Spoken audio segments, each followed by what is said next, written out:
باللہ من الشیطان الرجیم بسم اللہ الرحمن الرحیم۔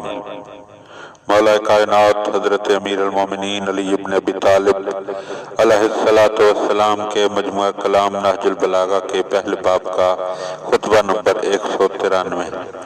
تمام تعریف اس اللہ کے لیے ہے جس نے اپنی فرما روائی و جلال و کبریائی کے آثار کو نمایاں کر کے اپنی قدرت کی عجیب و غریب نقش آرائیوں سے آنکھ کی پتلیوں کو محو حیرت کر دیا ہے اور انسانی وہموں کو اپنی صفتوں کی تہ تک پہنچنے سے روک دیا ہے۔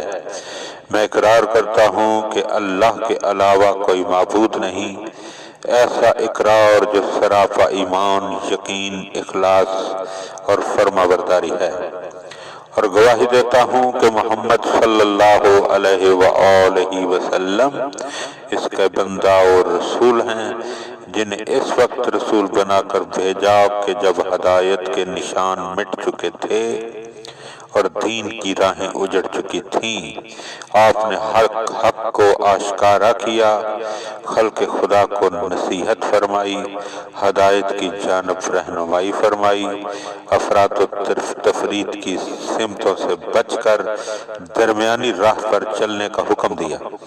خدا ان پر اور ان کے اہل بیت پر رحمت نازل فرمائے۔ اے خدا کے بندو، اس بات کو جانے رہو کہ اس نے تم کو بیکار پیدا نہیں کیا اور نہ یوں ہی کھلے بندوں چھوڑ دیا ہے۔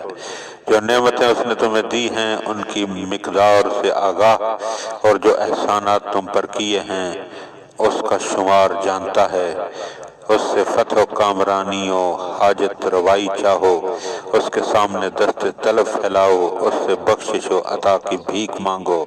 تمہارے اور اس کے درمیان کوئی پردہ حائل نہیں، اور نہ تمہارے لیے اس کا دروازہ بند ہے۔ وہ ہر جگہ اور ہر ساعت و ہر آن اور ہر جن و انس کے ساتھ موجود ہے۔ نہ جود و سخا سے اس میں کوئی رکھنا پڑتا ہے، نہ داد و دہش سے اس کے ہاں کمی ہوتی ہے۔ نہ مانگنے والے اس کے خزانوں کو کم کر سکتے ہیں، نہ بخشش و فیضان اس کی نعمتوں کو انتہا تک پہنچا سکتا ہے۔ نہ ایک طرف التفات دوسروں سے اس کی توجہ کو موڑ سکتا ہے، اور نہ ایک آواز میں محویت دوسری آواز سے اسے بے خبر بناتی ہے۔ نہ اسے بیک وقت ایک نعمت کا دینا دوسری نعمت کے چھین لینے سے مانع ہوتا ہے، اور نہ غضب کے شرار رحمت کے فیضان سے اسے روکتے ہیں۔ نہ لطف و کرم اسے تنبیہ و عقاب سے غافل کرتا ہے۔ اس کی ذات کی پوشیدگی اس کے آثار کی جلوہ پاشیوں پر نقاب نہیں ڈالتی، اور نہ آثار کی جلوہ ترازیاں اس کی ذات سے پوشیدگی کو علیحدہ کر سکتی ہیں۔ وہ قریب پھر بھی دور ہے، اور بلند مگر نزدیک ہے۔ وہ ظاہر ہے مگر اس کے ساتھ باطن، وہ پوشیدہ مگر آشکارا ہے۔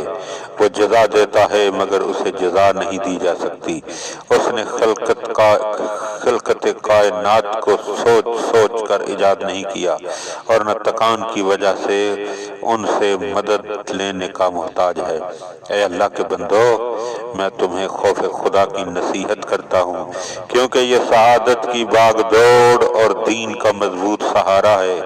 اس کے بندنوں سے وابستہ رہو اور اس کی حقیقتوں کو مضبوطی سے پکڑ لو، کہ یہ تمہیں آسائش کی جگہوں اور آسودگی کے گھروں اور حفاظت کے قلعوں اور عزت کی منزلوں میں پہنچائے گا۔ جس دن کی آنکھیں خوف کی وجہ سے پھٹی کی پھٹی رہ جائیں گی، ہر طرف اندھیرا ہی اندھیرا ہوگا۔ 10 مہینے کی گابن اونٹنیاں بیکار کر دی جائیں گی اور سور پھونکا جائے گا، تو ہر جان بدن سے نکل جائے گی، زبانیں گونگی ہو جائیں گی، اور بلند پہاڑ اور مضبوط چٹانیں ریزہ ریزہ ہو جائیں گی، اور سخت پتھر آپس میں ٹکرا کر چمکتے ہوئے سراب کی طرح ہو جائیں گے، اور جہاں آبادیاں اور فلک بوش عمارتیں تھیں وہ جگہیں ہموار میدان کی صورت میں ہو جائیں گی۔ اس موقع پر نہ کوئی سفارش کرنے والا ہوگا جو سفارش کرے، نہ کوئی عزیز ہوگا جو اس عذاب کی روک تھام کرے، نہ عذر و معذرت پیش کی جا سکے گی کہ کچھ فائدہ بخشے۔